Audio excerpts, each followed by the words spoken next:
Okay, this is January 2013 and it's just unit P3. Okay, so question 1, we've got a lovely picture of a roller coaster here. 5 people ride on a roller coaster. We've been given 4 points, point A, B, C and D. At position D, the roller coaster has the greatest gravitational potential energy.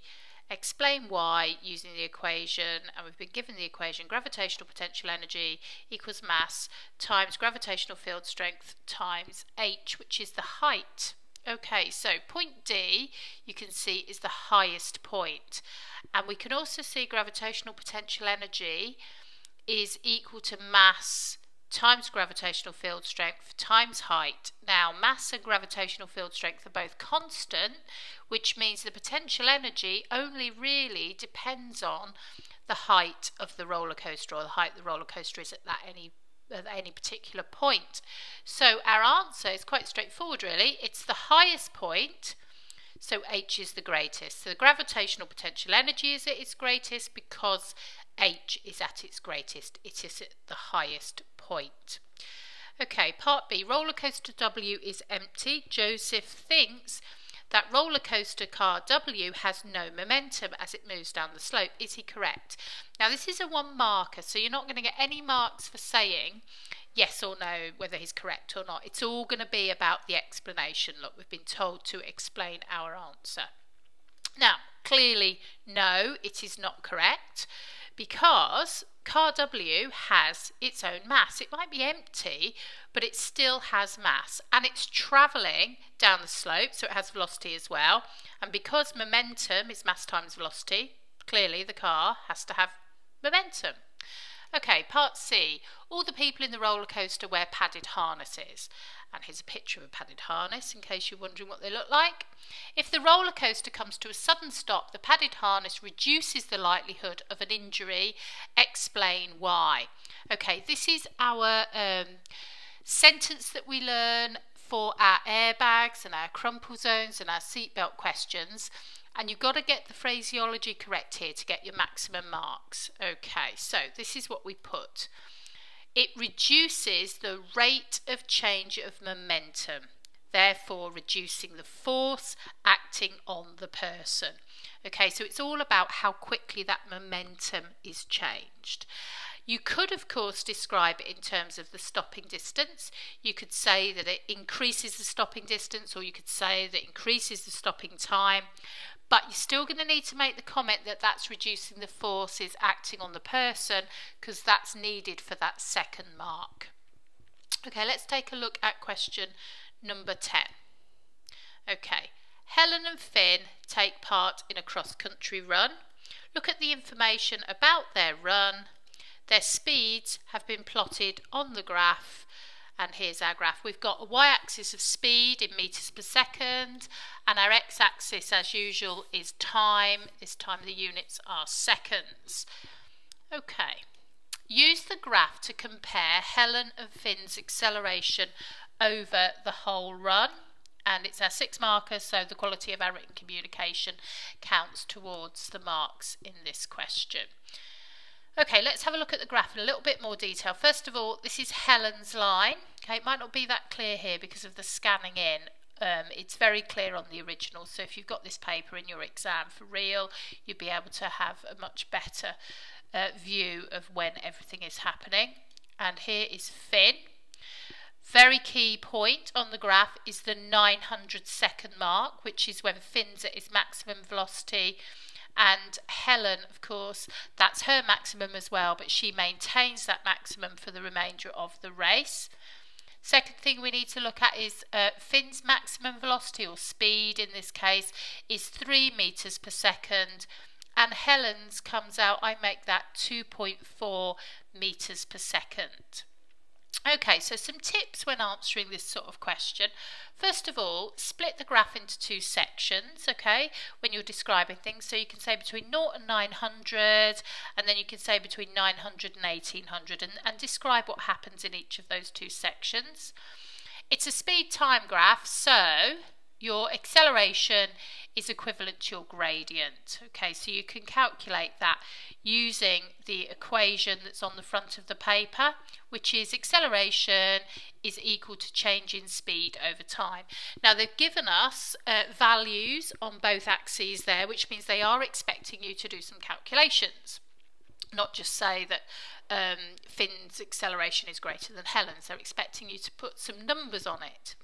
Okay, so let's do those calculations. So for Finn, between 0 and 900 seconds, our acceleration equals change in speed divided by time.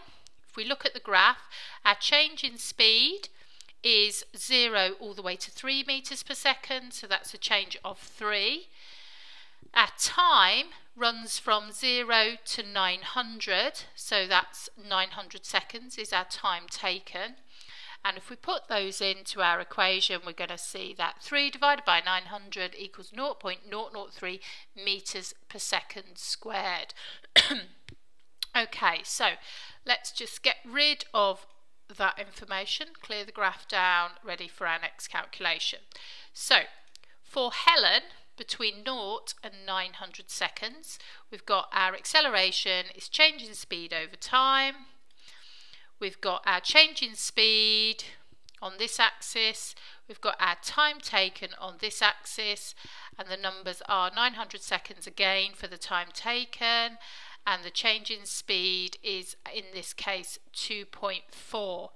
So our equation becomes 2.4 divided by 900, which is 0.0027 meters per second squared. Okay, so let's get rid of those now, clear the graph a bit so we can see what we're doing. And then finally, we've got one more calculation to make, which is for Finn between 900 and 1800 seconds. We've got acceleration equals change in speed over time. That's the usual equation that we've used. And if we put our numbers in for this one, we can see that acceleration is minus 3 divided by 900. It's negative because the speed is going from 3 down to 0. So it's actually a deceleration. Either terminology is fine. It's 0.003 meters per second squared. Okay, so let's have a go at putting this into words. So first of all, between 0 seconds and 900 seconds, Finn's acceleration is greater than Helen's. We know this because the gradient of the line for Finn is steeper than for Helen. Using acceleration equals change in speed divided by time, we can calculate that Finn's acceleration is 3 divided by 900, which comes out at 0.003 meters per second squared. We then put down the next one, which is Helen's acceleration is 2.4 divided by 900, which is 0.0027 meters per second squared. So between 900 and 1800, Helen does not accelerate.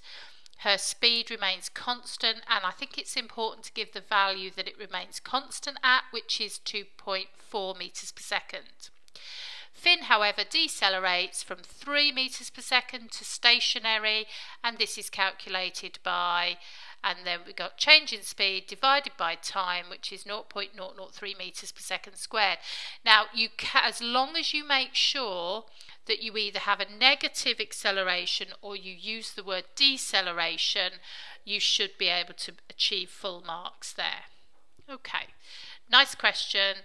If you do them methodically, you should access all the marks. Let's have a look at question number 11.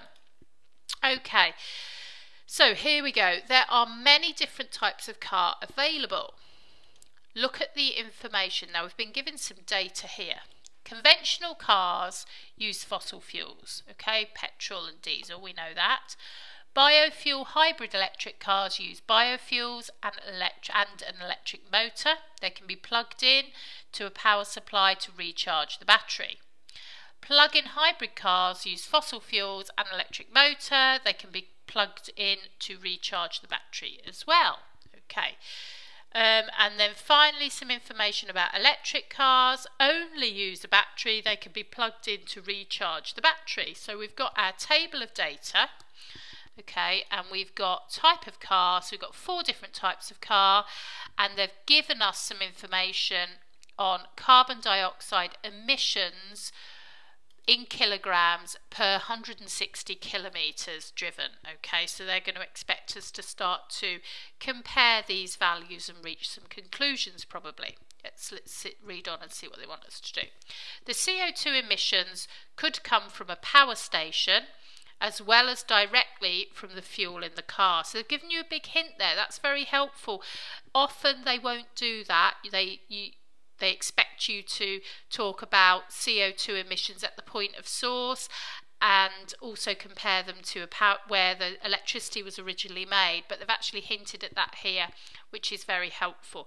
Use this information to explain the differences in carbon dioxide emission for the 4 types of car, and this is worth 4 marks, so we're expecting to basically make a point, I think, about each of the cars and compare the positions in the CO2 emission stakes. Okay, so let's have a look. Conventional, 39.5.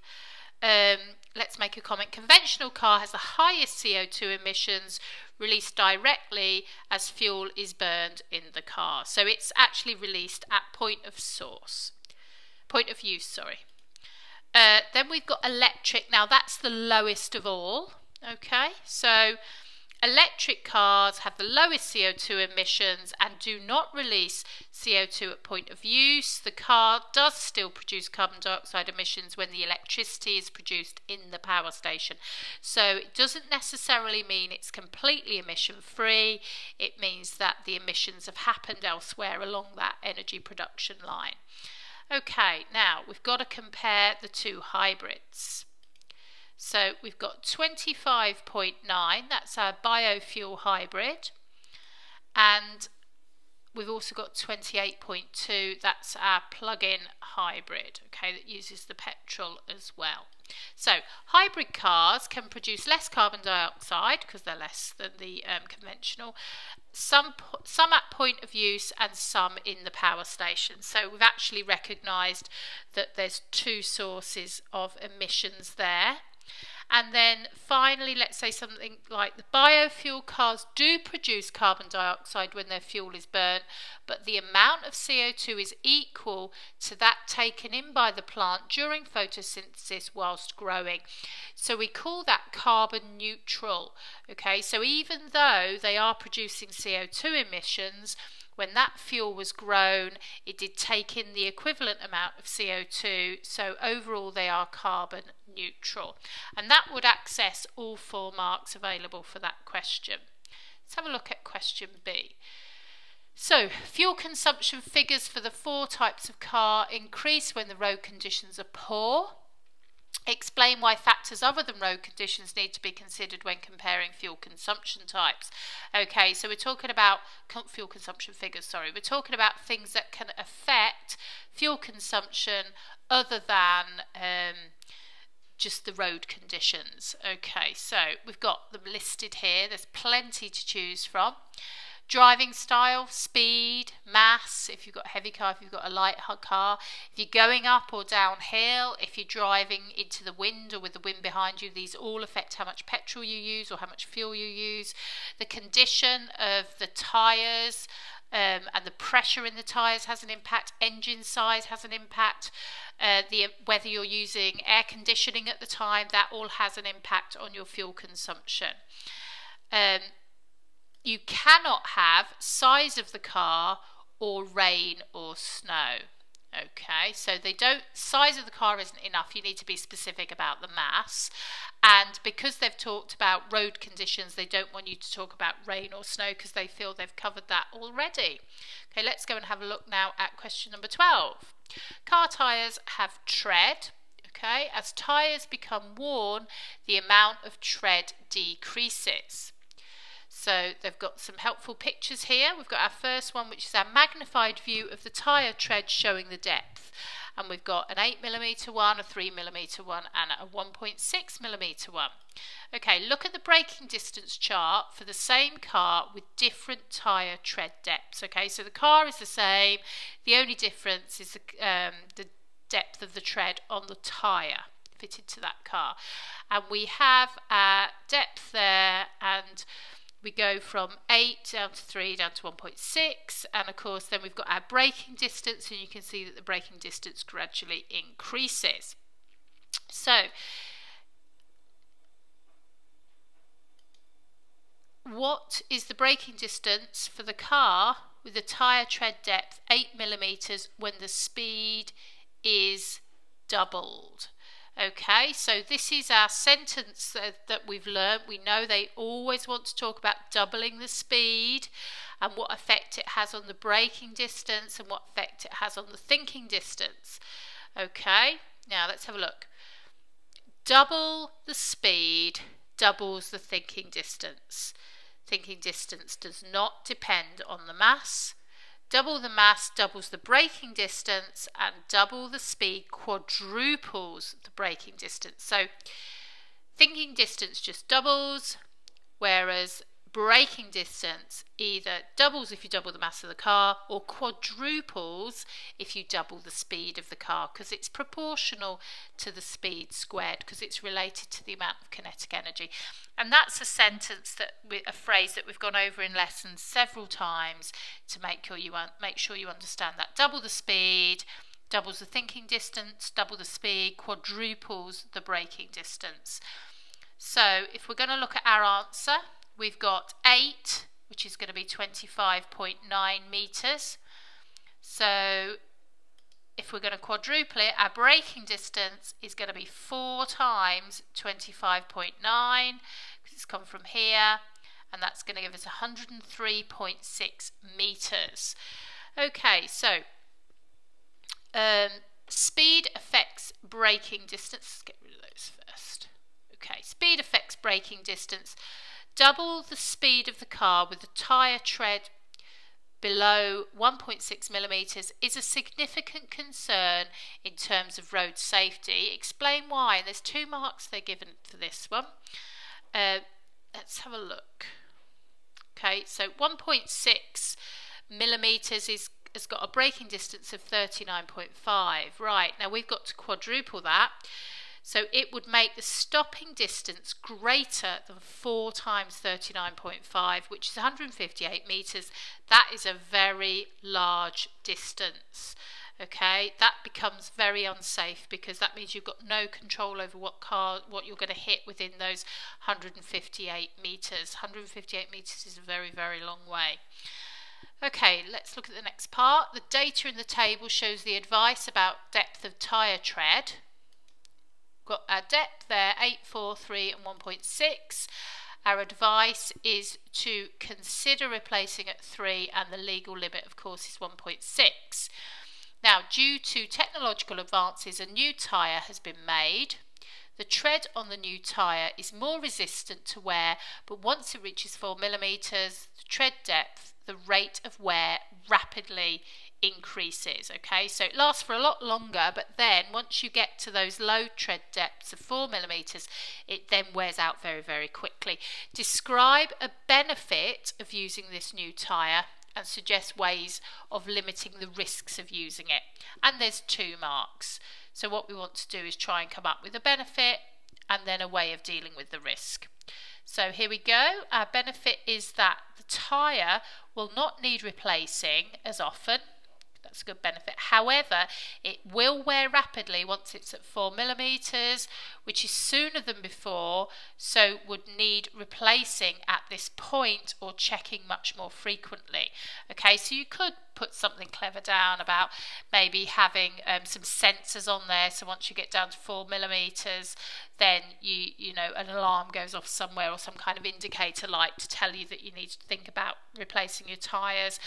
And actually, because it's going to wear very, very quickly after that, maybe you should consider replacing them before they're at their legal limit.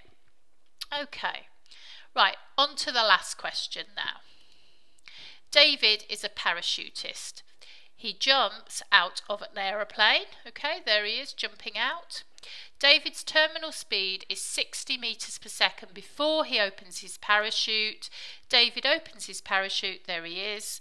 And explain in terms of balance forces acting on David why his terminal speed is different before and after he opens his parachute.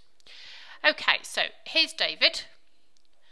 and this is his weight, and his weight is acting down. Okay, that's his weight. Now there's another force acting on him, which is his drag, and that is acting up. Now at the point at which he reaches his terminal velocity, those two forces are balanced. Okay, so that's our first mark. Terminal speed is reached when the drag force equals the weight. Okay, now let's consider his parachute being open. Because of the parachute, because of its shape, the drag force is greater, so the forces are balanced at a much lower speed. Okay, there we go, that's our 2 marks there. If you're a bit confused about that, I've done some separate revision slides on the concept of terminal velocity. Have a look at those. Okay, last part for the whole paper here. The acceleration due to gravity is given the symbol g. Describe what happens to the value of g as David jumps out of the aeroplane at very high altitudes. That's important, very high altitudes, and falls towards Earth. Okay, so here we go. G is slightly lower when you reach very high altitudes. So if you begin your jump at high altitudes, G will increase slightly throughout the fall, and that's going to be worth 1 mark. Okay, that's the end of this paper.